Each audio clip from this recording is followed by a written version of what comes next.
Well, welcome to A Mirror Darkly, Unbridled Inquiry. I just realized that Robin and I need to coordinate on our shirts because we are both wearing some shade of gray and it looks really drab and boring. So we're going to work on what we wear to do the show. Yes, we don't have a fashion consultant or whoever it is that does that for real TV.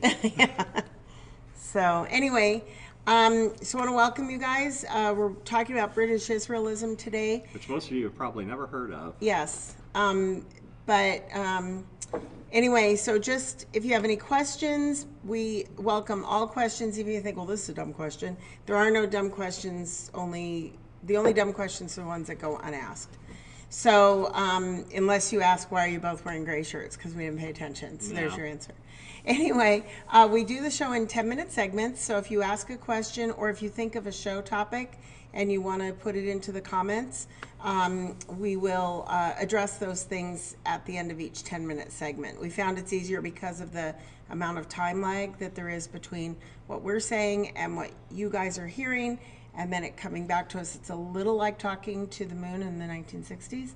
And so, anyway, or the moon it was, anytime. The moon anytime would be that way now. It's still going to be that way. It's called speed of light. Oh, okay. Anyway, so And that's part of the we found difficulty it's we face, less too. confusing. Don't interrupt me.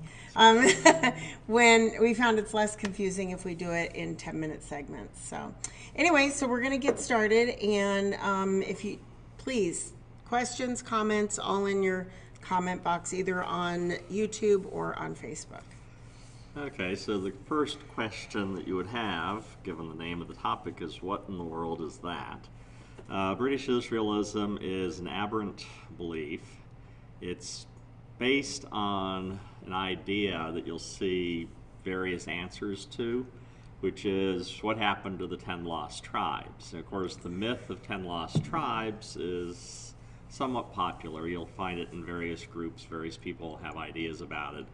The fundamental problem with anything derived from what happened to the 10 lost tribes is that there are no 10 lost tribes.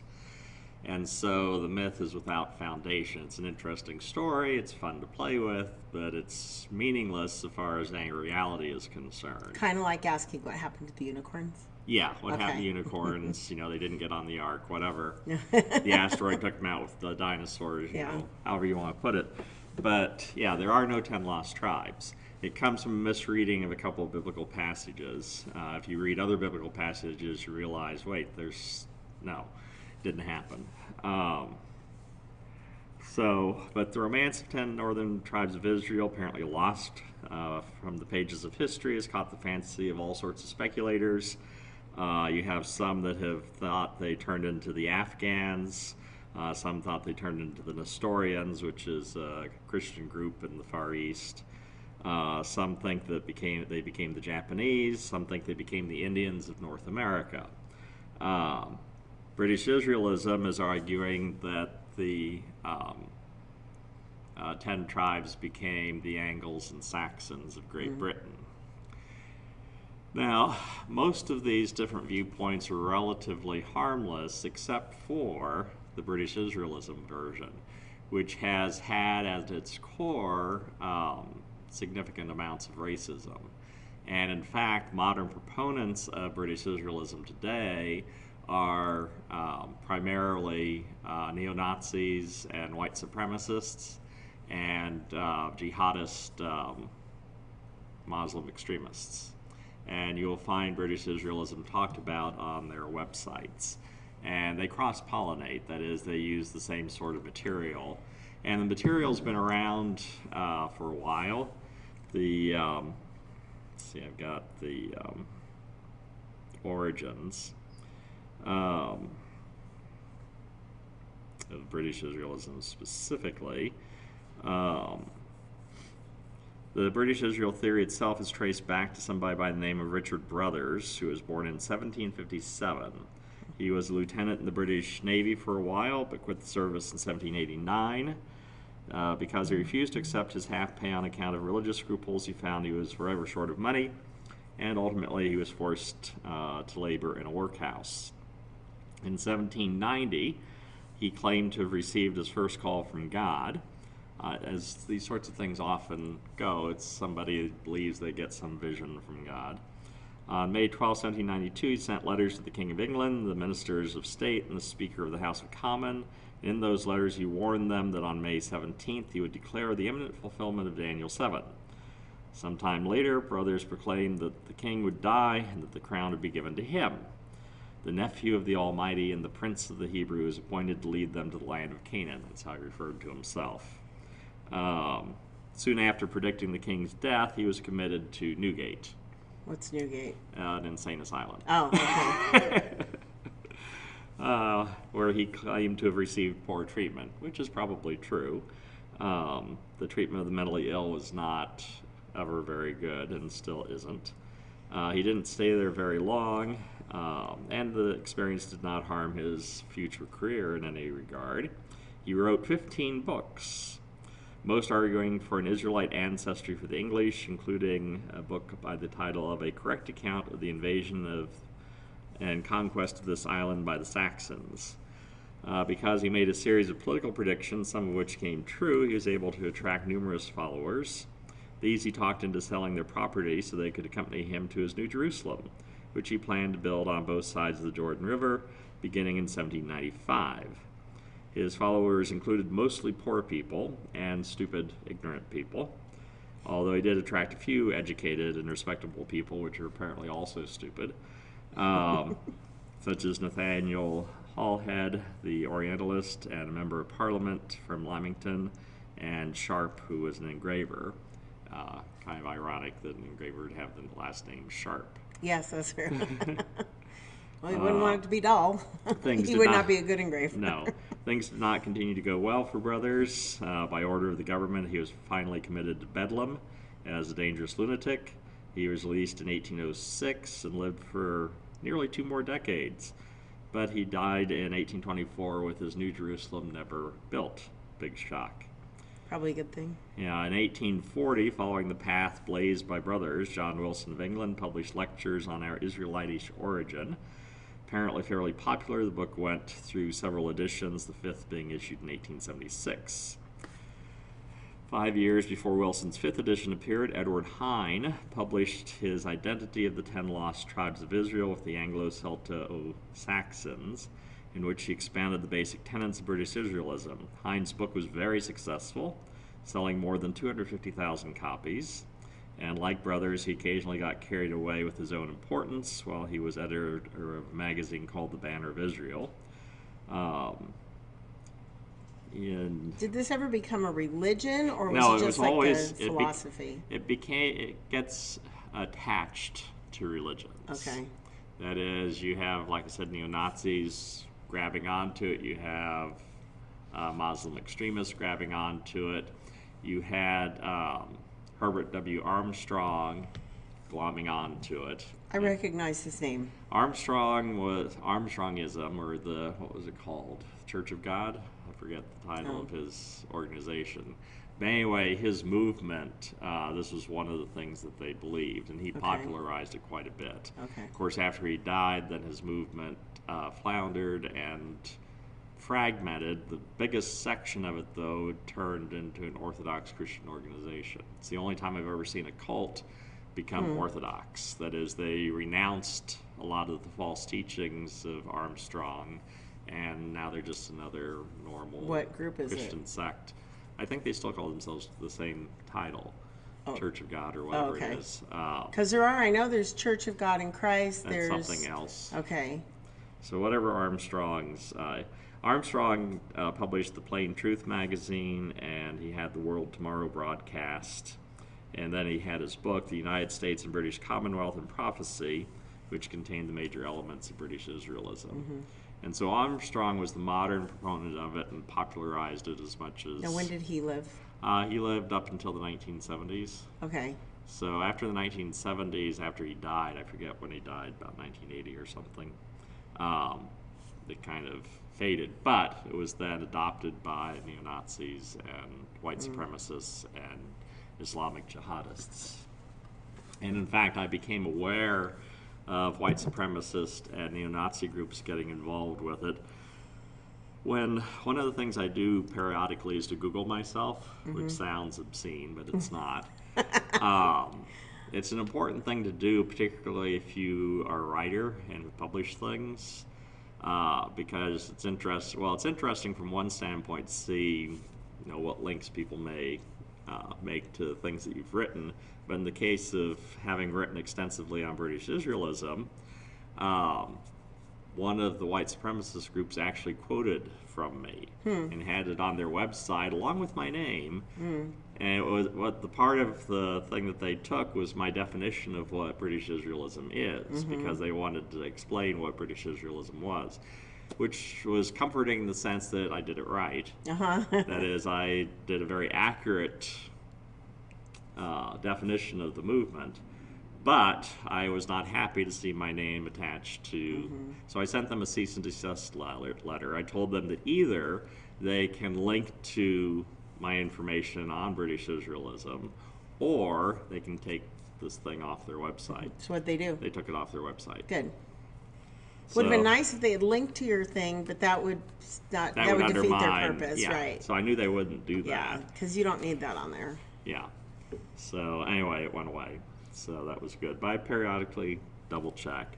But I've since then done research and seen how it's being used, how the concept, not my stuff, but how the concept is being used with some of these extremist racist groups. And even in the 1970s, that is when I did, I was a history major at LA Baptist College.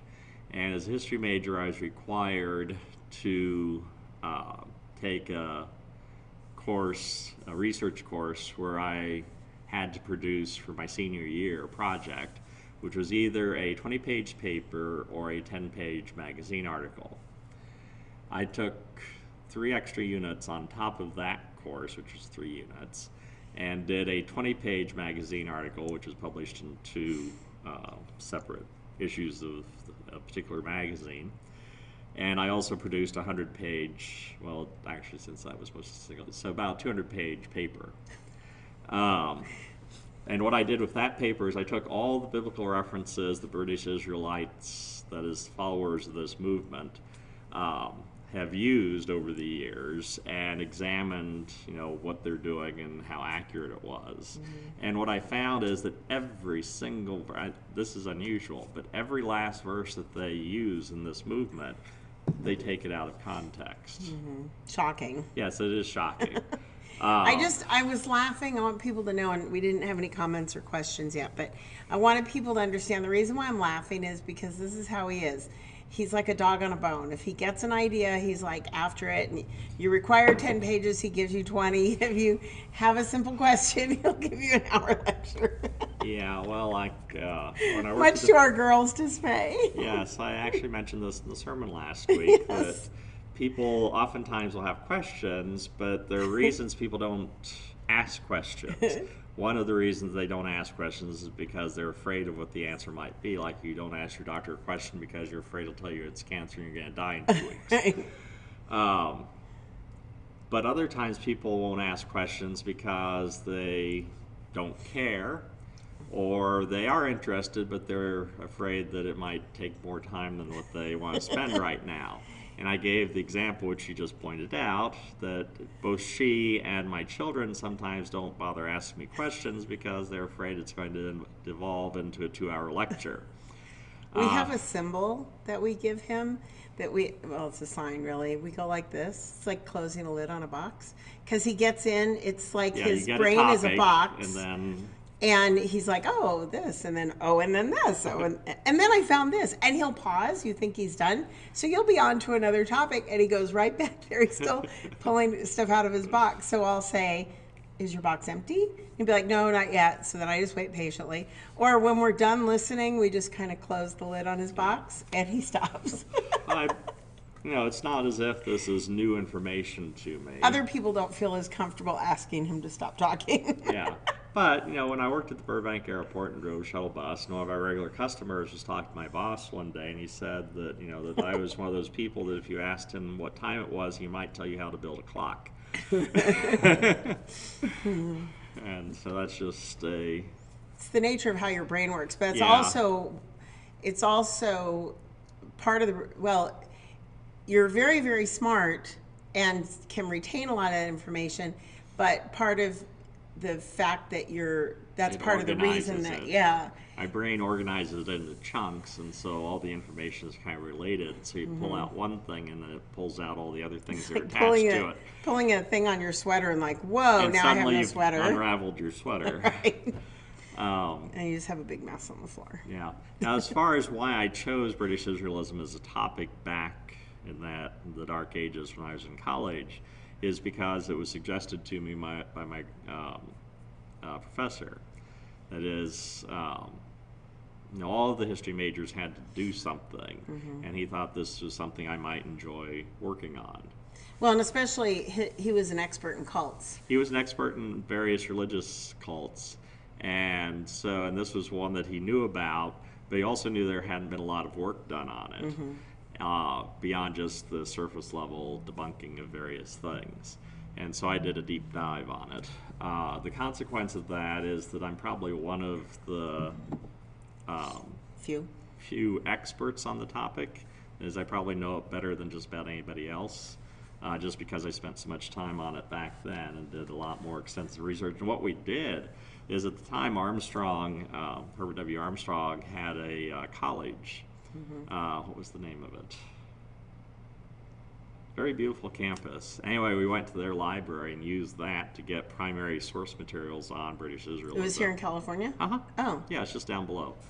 It's not, the buildings may still be there. It's not their college anymore. What was the name of it? Google it's it been so real long, quick and I'd I'll have to look sing it and up. dance to keep everybody occupied. Anyway, it's not really any primary See, that kind of stuff interests me. That's so weird. Little weird little details like locations and things like that. Yeah. Go ahead and Google it, and Ambassador College. I'll vamp a little bit. But probably my dad had mentioned him, because maybe that's why it sounds so familiar. Well, it was, if you, as growing up in the 60s, 70s, 80s, you would have been aware of Herbert W. Armstrong, because you had this magazine, which was distributed every place. You get free copies of it on street corners easily. And then, particularly here in California, since they were centered here in California. Then they had their college, and LA Baptist College actually played their college in basketball. Interesting. They were one of the ones we could always beat. Oh. I wasn't here in the 70s. I'm younger than he is. So. Yeah.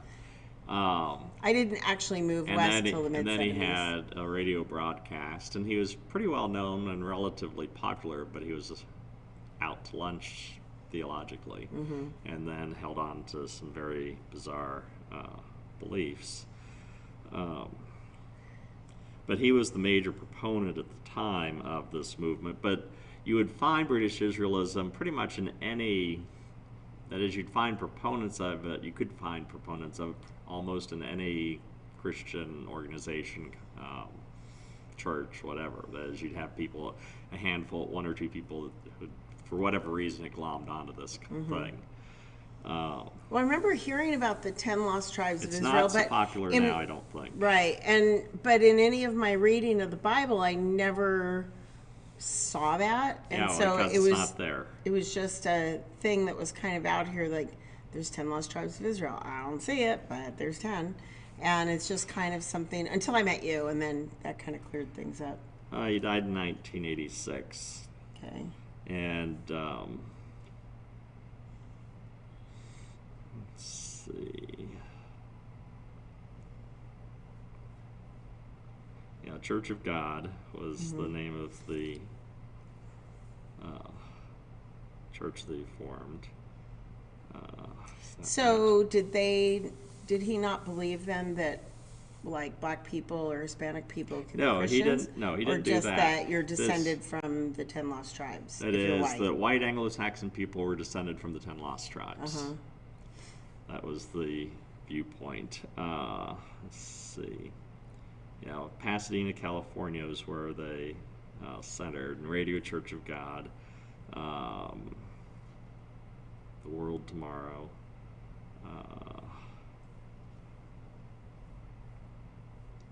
So it was in Pasadena. Yeah, Worldwide Church of God, that was the title of the organization. They renamed, the Radio Church of God was renamed the Worldwide Church of God in 1968. Okay. And then they began a broadcast of a television version, The World Tomorrow. The program would eventually expand to 382 U.S. television stations and 36 television outlets internationally. No name of the college yet? I'm looking for that. Oh. Let's see. Yeah, you're down to his final years. Ambassador College. Oh, never heard of it. Yeah, well, you would have back then. Okay.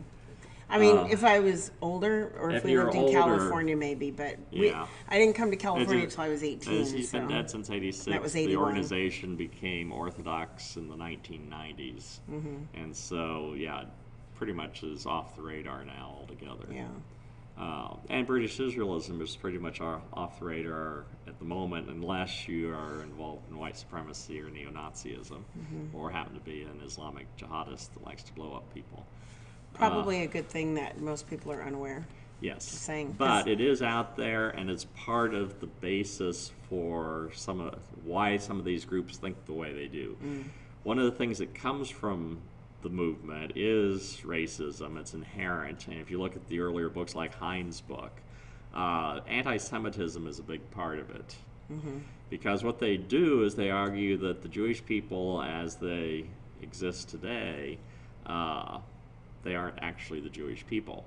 The real chosen people of God are the Anglo-Saxon people of England and the United States and Australia.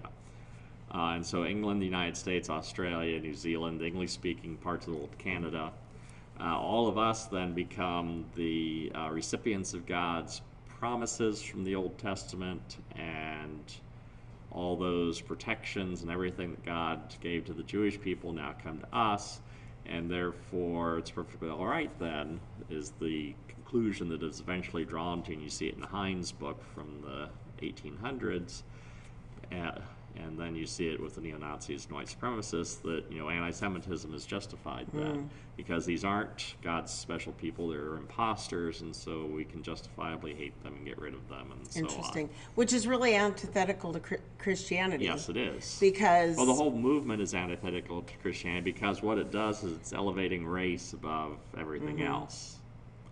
And that's the primary problem with British Israelism, is that it does exactly that. It judges you based upon what ethnicity you are. If you are this particular ethnic group, then you are better than anybody else, and it's fine that you look down on the others that aren't part of your ethnic group, because you're especially blessed by God, and everybody else is not. Which is fascinating, because just the story of the Good Samaritan debunks that whole thing, because a Samaritan is not someone who would help out a Jewish person normally, and Jesus used that Samaritan character to demonstrate how we were supposed to treat others. And it's just fascinating to me. The other thing that I think is interesting too is I listened to a study a while back. I listened to Discover the Word, which used to be called Radio Bible Class years ago. My dad used to listen to it. And anyway, they do like Bible studies that are like 5 or 10 days long. That's a podcast I listen to. And anyway, they had a woman on there who wrote a book called The Gospel of Ruth. And I eventually want to get the book. I think I want to do it for Sunday school when we're finished with the book that we're working on now. Okay. But it never occurred to me that Ruth was an Arab woman, and Naomi and her husband had moved into her area, and the sons married Moabite women. So when the sons died and the father-in-law died, and Naomi was going back to her people where she'd be taken care of, because she was now a Jewish widow in an Arab area, and being a woman at that time, you owned nothing, and if you had no sons, you had nothing, and so she was less than zero, and so she needed to go back to her people to try to find someone who would take care of her. And so for Ruth to make that commitment to Naomi and to travel back to Bethlehem with Naomi, she was an Arab woman, widowed, who's leaving her family to join this Jewish woman in her land where nobody feels any obligation to take care of her at all. So she was kind of almost trading places with Naomi by staying with Naomi. And so between the Good Samaritan story and the story of Ruth, it kind of flies in the face of that, we're superior because we are whatever. And so anyway, Yes. that's my tidbit. Okay. So yeah, the basis of British Israelism or any of the groups that talk about 10 lost tribes is 2 Kings 17:18. It requires a misreading of it. But this, though, again, you're taking this one verse and running with it out of context. And so it says, "Therefore the Lord is very angry with Israel and removed them out of his sight. There was none left but the tribe of Judah only." And so at first glance, if you look at just that verse, it might seem to indicate that no one was left except the tribe of Judah, and the other 10 tribes have disappeared, gone away, and then you'll never see them again, they would argue. The problem, of course, is that it's not just Judah that's there. You also have the tribe of Benjamin and, of course, the Levites.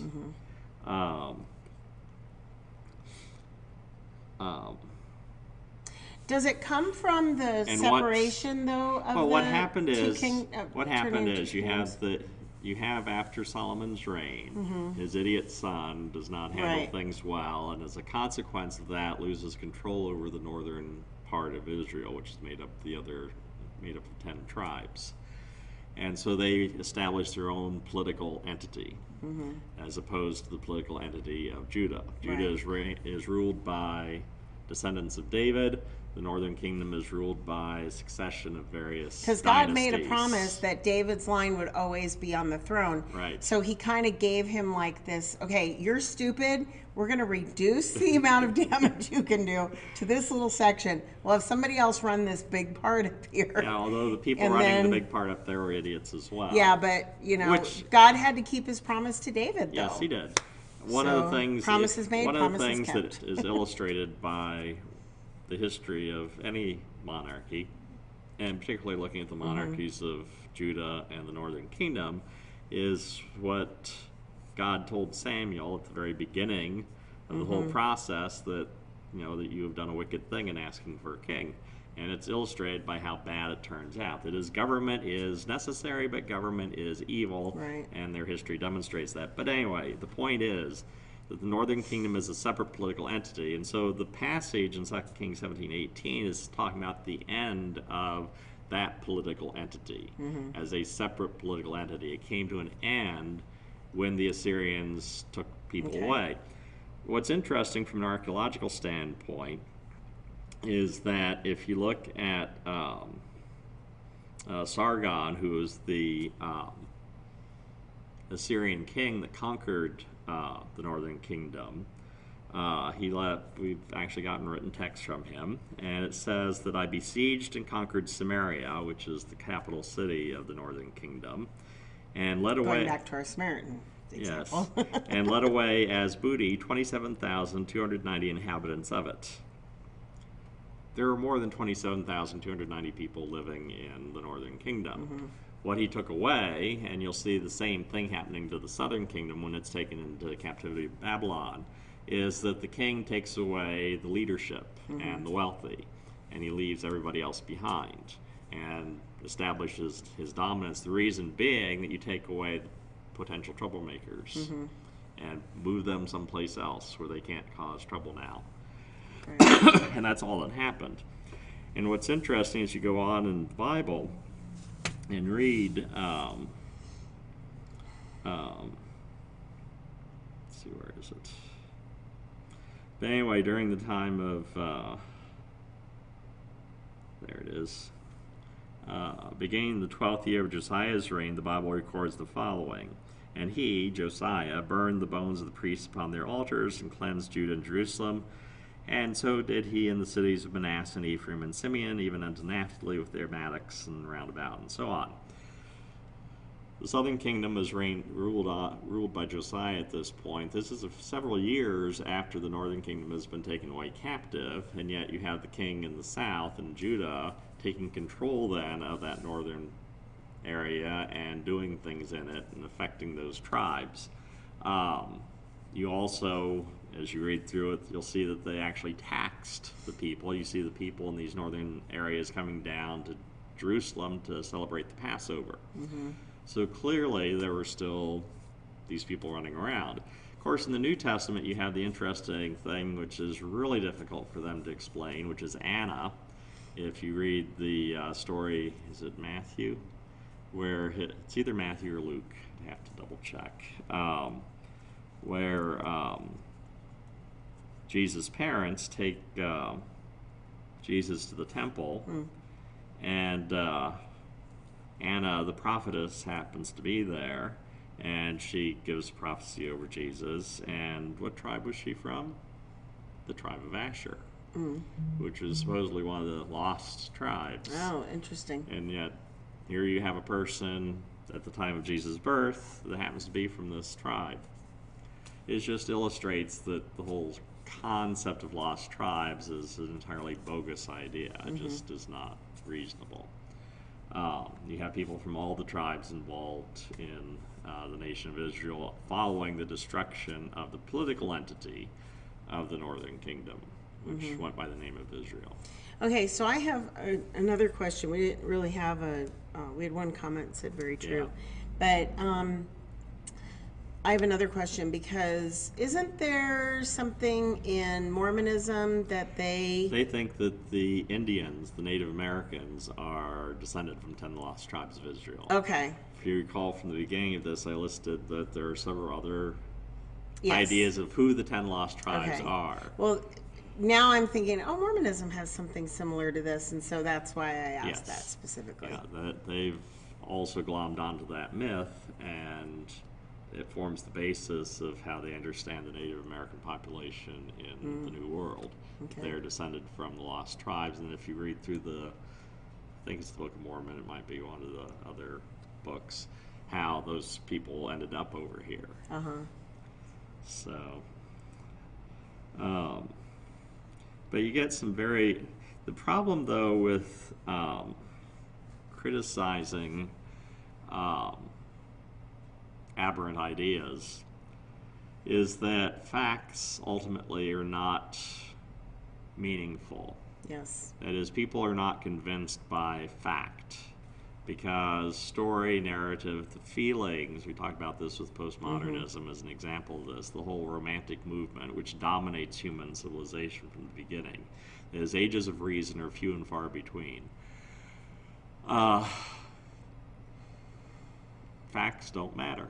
Yeah. That is, you can give people, this is what it is, and you can show it to them, they can see it, and it will have zero impact on changing their minds. Right. If they're convinced of something being true, regardless of the facts, you're not going to change their mind. And so people that have become part of, say, the British Israel movement, in whatever guise it may be, like I said, it shows up in various areas, although, again, the most prominent pushers of this idea would be neo-Nazis, white supremacists, and jihadists today. So particularly noxious version of this movement. Undermining the very foundation that there were 10 lost tribes, you would think that that would be sufficient to blow it up, that there would be nothing left. But no. You can do that for them, they'll see it, and then they'll say, well, what about, and pick one of the things that's built on top of it. And so you get some very odd ideas.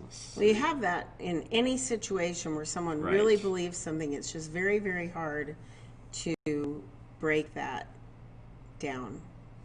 Political beliefs, religious beliefs, anything like that. Yeah. So, for instance, some of the odder things. The Hebrew word for covenant is berit. the Hebrew word for man is ish. And so proponents of British Israelism say, aha, British, man of the covenant. Interesting. The difficulty with that, though, is Hebrew grammar. It is, if you actually put Brit and ish together, the word for covenant and the word for man, it doesn't mean covenant man or man of the covenant. It means covenant of man. So it's not saying the thing that they would want it to say. It's actually kind of saying the opposite. It's like, this isn't a covenant with God, it's a covenant of men. Like, we Yes. made this up. Yeah.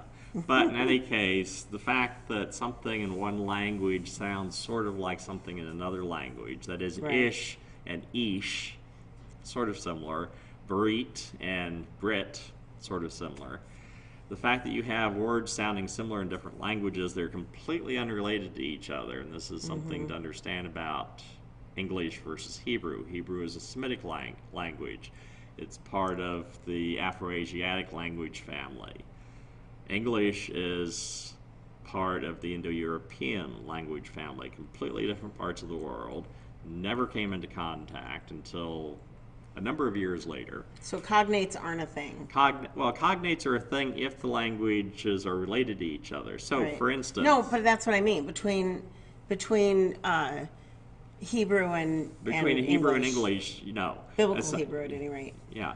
Now, you do have a handful of words from ancient Hebrew that have come into the English language. The English language is a vast vacuum that will suck up anything that's halfway useful. Especially if it's the name of a food, like And taco. so, for instance, the word camel comes either, and see, this is part of the problem too, it comes either from Arabic or from Hebrew, because the Hebrew word for camel is gamal, and the Arabic word for camel is gamal, because Arabic and Hebrew are closely related languages. They're both Semitic languages, that is, both Afro-Asiatic languages, plus they're part of, this one little narrow group of languages that comes out called the Semitic languages, which fragment out.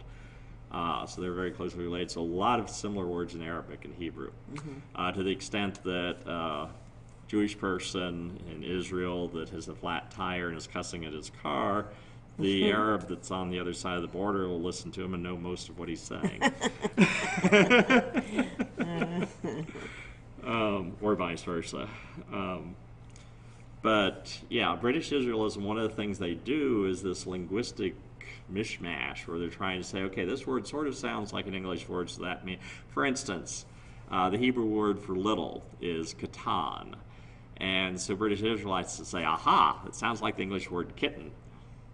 Oh. And kittens are little, so there you go. So English and Hebrew related. No. Saxon. Well, that's from Isaac's son, which is nonsense, because the Hebrew pronunciation of the name Isaac is not Isaac, it's Yitzchak. Right. Which doesn't sound a whole lot like it. And son of is Ben. It's Ben, it'd be Ben Yitzchak, not Yitzchak son.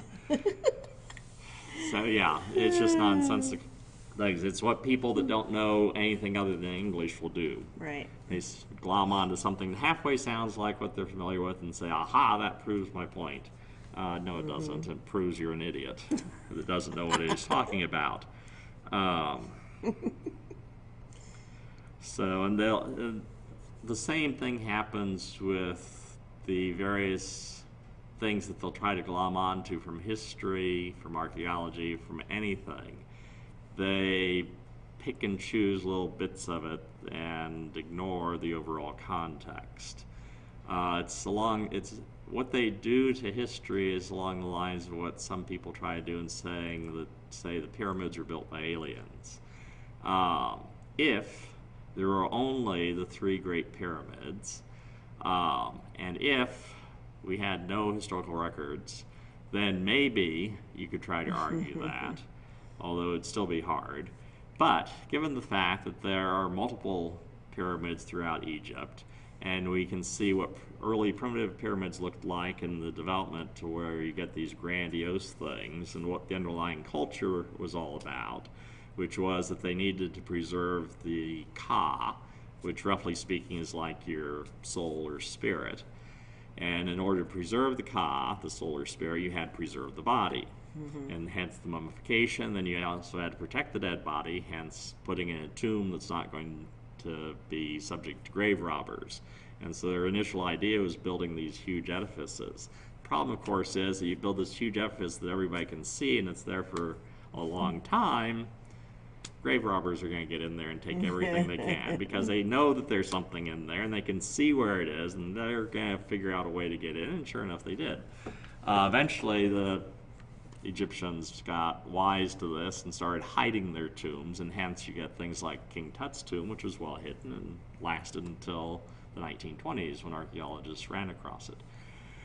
But anyway, the idea that they were built by aliens is nonsense because we have the whole history of Egypt and it all makes sense and fits. It's very much human. Plus we have records from the time of the people that built the pyramids, you know, the normal workers and how much they were paid and what they were doing and all of that.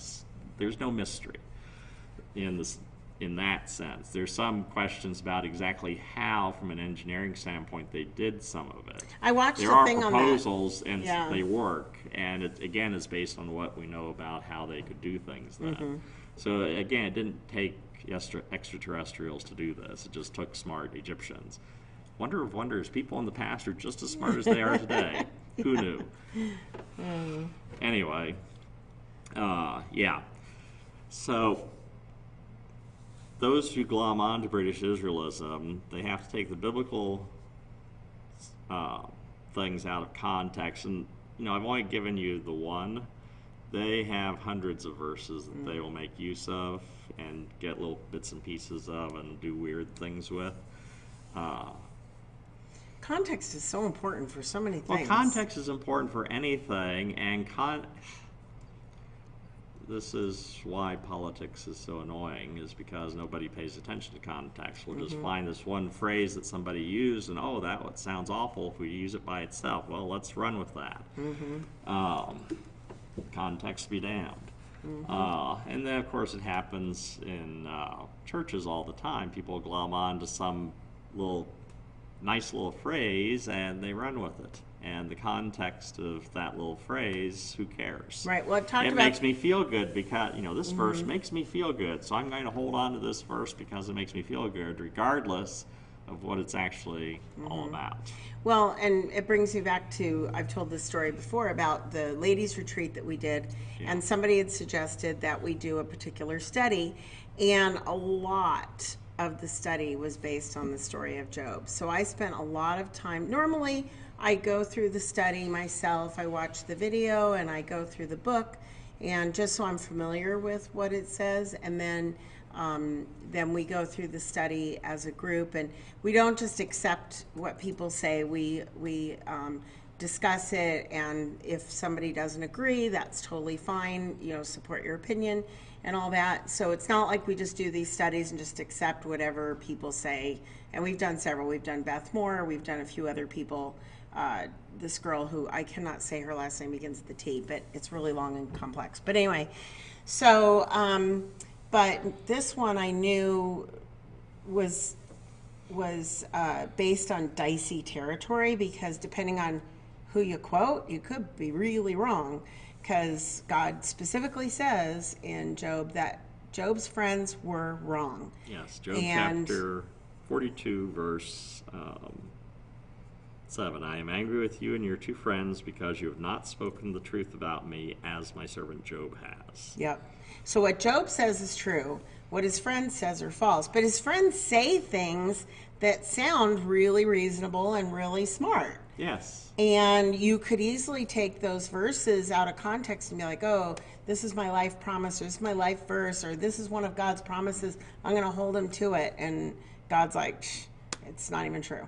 So, you know, it's like the phrase in the New Testament, you know, worship me and all these things will be yours. And that sounds good until you realize that was said by Satan to Jesus. Yeah. Yeah. So, anyway, the context is critically important in so many areas of life. That's why anymore I really don't watch the news. I watch the actual event, So, and Yeah, now it's C-SPAN so is very available. nice. Yes. It's now that it's so available so readily, like actual events will be on YouTube or actual events will be on Facebook, like where you can actually watch the entire event, not what somebody thinks about it.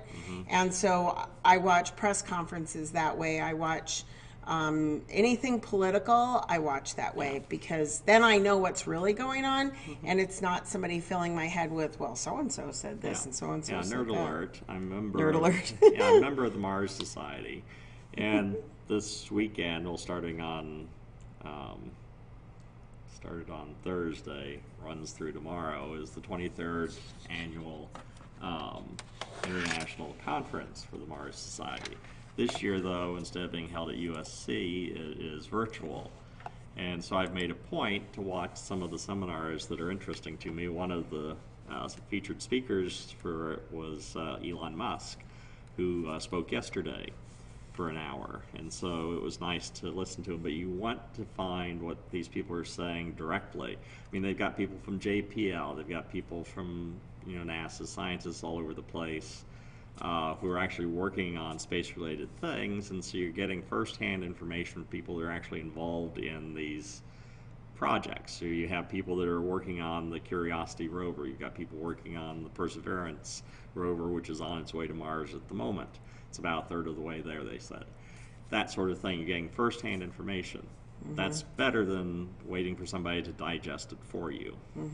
And if you read something or hear something that, like somebody's quoting someone or they say the person said it, and you think to yourself, that doesn't sound like that person. Like, of the things I know about that person, like there was recently a person, I'm not going to say who because I don't want to get political, but quoted Abraham Lincoln and said that Abraham Lincoln said something, and I'm like, it didn't sound like something he would say. Come to find out, He never said he it. didn't. And it was a misinterpretation of the actual situation, and it was politically convenient. Yeah. And so the person But used it. So If you have read or listened to various people, like I was a history major in college, and so I know like Benjamin Franklin, Thomas Jefferson, Abraham Lincoln. he's that old, he knows them personally. I've read their materials. And so you get a sense of what they sound like. Right. Also, you know what 19th century people sounded like, what 18th century people sounded like. And so I'll see this meme on Facebook, Benjamin Franklin said this. And just the way it's worded, hell no, he did not say that. He would never have said it that way. It was not him. Just because it doesn't sound like an 18th century person talking or writing. Because I've read his autobiography, I've read, extensively. Plus I know the history of the period. And so I know what things sound like. And so you can just tell without even doing the research it's wrong. But then you can do the research and find out, okay, where did this quote really come from? That's always fascinating to find. Yeah. And you can usually do that relatively easily if you know how to do the searches right. You can find out the source of Well, even and doing the weird the searches quotes. now is much easier than it used to be. Yes, it is. Because before you had to know all the Boolean stuff and all that, and that Yeah. was hard. Now, Well, if now you it just does. put in the keywords, If you put in the you'll get it. keywords and do it the right way, you'll get it because it automatically does the Boolean. The algorithm takes care of it nicely for you. But the key is always to get back to the original sources. That is, primary sources are what you always want to find if you possibly can.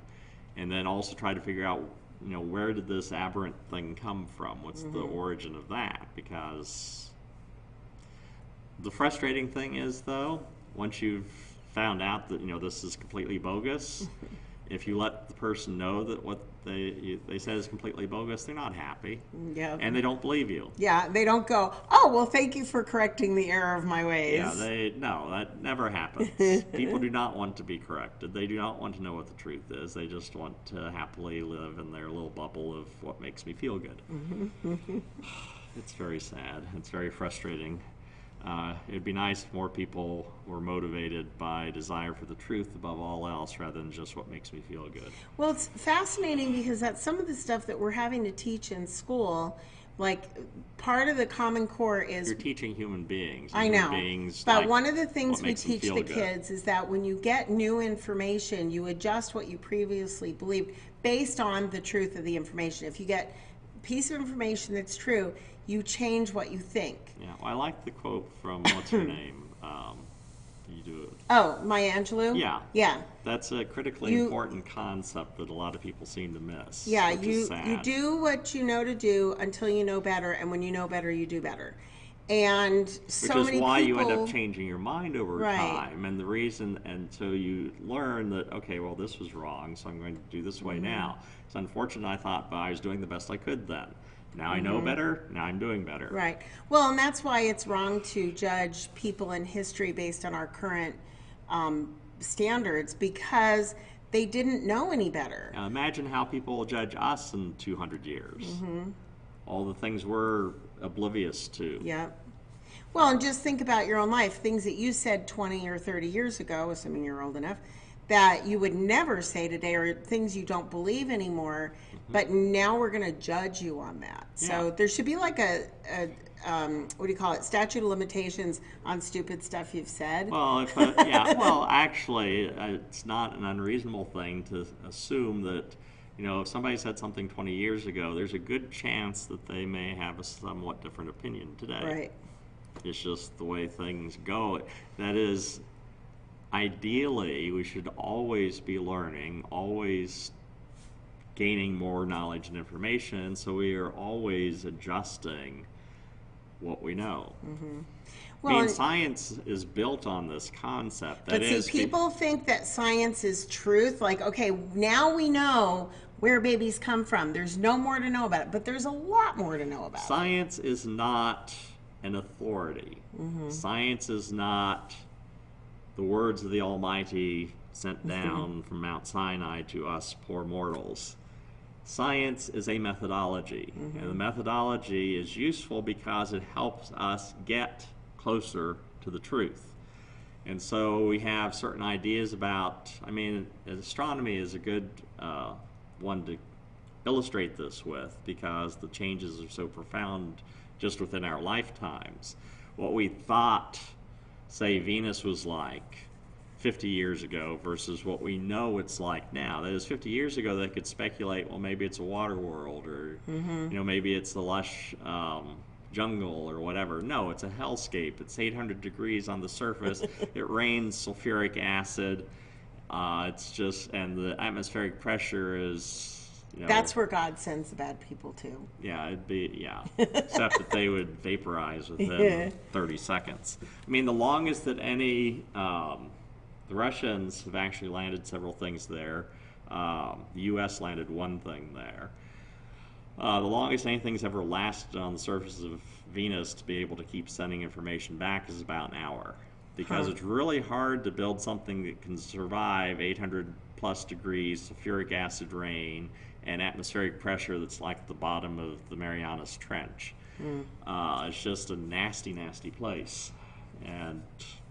Well, and that's But why we didn't know that Right. until the first space probes went by Mars and took readings, and it was like, oh my goodness, that's a nasty place. That's why I don't like it when people throw away old encyclopedias and stuff, because they're like, well, this information's obsolete. Well, first of all, historical information doesn't become obsolete unless you find Other information, other stuff other about data. that. But And that you do have that science, change. it really changes, and it's good. When I student taught in a 5th, 6th grade gifted class, and so I was supposed to teach a science unit. So I did one on the planets, and I had an old set of encyclopedias.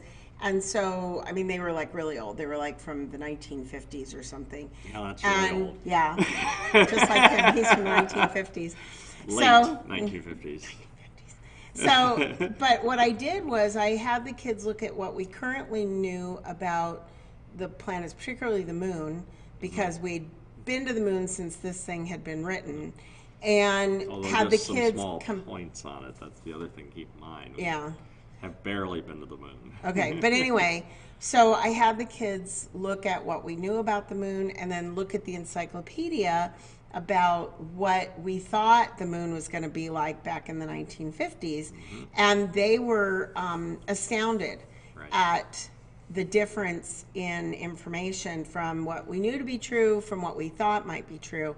And that's the nature of science. That is, Right. the nature of science is not, this is the truth. The nature of science is we're trying to get to the truth, and this is the methodology we use to get there, and this is what we've learned thus far, and so this is what we know. This is what we're speculating is the case. We'll find out, and so Right. on. Well, that's why, like with COVID, this is a good time to have this discussion, because when COVID first hit, we did not know what we were dealing with. So we shut everything down. We kept as many people quarantined as possible to stop this, to slow the spread, till we had therapies in place, till we had enough equipment in place, until we kind of knew who the vulnerable populations were. Now we really know who the most vulnerable We populations understand are. it much better now. We have much better than we did equipment. then. We know we can build a hospital in 30 minutes. We know that we can, we can retrofit Navy ships to be hospitals. We currently have 2. And we know, and now we have some better therapies. Right. And we're really close, maybe, to a vaccine. What we know now is light years away from what we knew back in February and March. Yeah. Another illness that is a good illustration of this, too, is AIDS. It is when AIDS first became a thing on our radars, people were terrified of it because they didn't understand it. They didn't know how it was transmitted. There are all sorts of things that we did not know. Yeah. And so people were very afraid of it. They'd freak out, if somebody had AIDS, and wanted to exclude them and all sorts of things. Well, and then We they even thought understand- it was cancer, Yeah, too. we understand it much better now. Of course, now we have very effective treatments for it. Right. It was really scary for a lot of people at the early stage. Yeah. But we know better now. And a lot of people died from it because we didn't know. Like, a lot of our death rate was from the beginning because we didn't know. And now we know better, so we do better. Do better, and that's so, the whole point. Yep. So anyway, back to Actually, there is no back to, because there we're isn't. We're 3 3 minutes minutes away away. from being done. Okay, well, anyway, that was kind of a brief introduction to British Israelism. If you want to see the magazine article, it's actually available, a reprint version of it, on the School of Theology's website. If you go to theology.edu and then click the button that says Journal, that will take you to a list of several articles that were in the Quartz Hill Journal of Theology, and then you'll see a reprint listed there of British Israelism. Is it hard to find, or should you tell them how to get to it? I just told them how to get to it. Okay, so it's like easy to find. It's very from easy there? to find. Okay. Is just look through the list. You'll see a list of different things once you've clicked on Journal of Can you various do articles. Control F and just put in British Israelism? Will that find it? It might actually, if you just put in British Israelism, there's a good chance that that'll be one of the first things that pops Okay. up is that article in All right. Google. I'm not sure. Try it and I'll see. try. It used to be, but then that was a few years ago. I haven't bothered since. Okay, so what's today? Is today the 20? No, it's not the 20-something. We have No. two weeks from now is Halloween, right? Yes. Okay, we're not going to be here on Halloween for 2 reasons. One, it's Halloween, and 2, our daughter has an appointment that ended up being on a Saturday. I'm like, that's really weird that it's available on a Saturday and that it's on Halloween, but whatever. So anyway, our daughter has a really important appointment that day, so we decided to take the appointment. So October 31st, we will not have a show. Next week, we'll be here at 4 with what? I don't. We forgot to recall. look. You can look that up too. So, Yeah, but you won't find the article until you get to the second page on Google. Although if you go to the Wikipedia article on British Israelism, there's probably a link to. okay, but if you scroll down, it says Quartz Hill School of Theology. You can't miss it. Just keep Right. scrolling. So, anyway, so if you have any show topic ideas, we would love to have them. I'm kind of playing with one right now because I'm watching the the HBO docuseries on The Vow, which is about Nexium, which was a cult that is still like in litigation and stuff because they were doing human trafficking and things like that, and it involved some celebrities. And I also watched the show on Scientology, and the commonalities between the two are fascinating. And so we might do something on cults, or like more modern cults, or maybe just Scientology and Nexium. I don't know. So I'm kind of playing with that idea. Yeah, and if somebody has an idea Maybe for something on persuasion we could do, because that's like a big part of that. But we're looking for show titles. Yeah, so if you have an idea of something we can talk about, let us know, please. Yeah. We want to thank you guys for coming. We'll see you next Saturday. Did you find out the show title? No. Is it not? Oh, was this our last show we had a topic for? I was looking at something else, and so I didn't get around to that. Well, Google it, or go to the page. So people know and put it on their calendars. So I'll keep talking for a couple more minutes. It's not like somebody else is coming in to use the studio, and we're not paying money for this. So pay the air conditioning and the electric for it. That's about it. But anyway, if you are looking for a place to worship, we live stream at 11 a.m. on Sundays. No, I don't have anything for next week.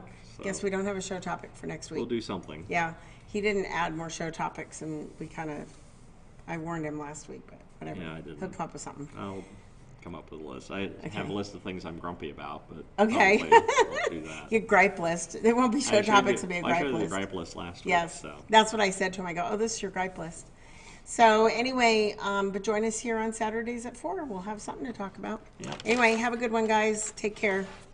Thanks for joining us. Steve said zombies. Okay, we'll have a show on zombies. Yeah, that's a serious thing to worry about. Yes.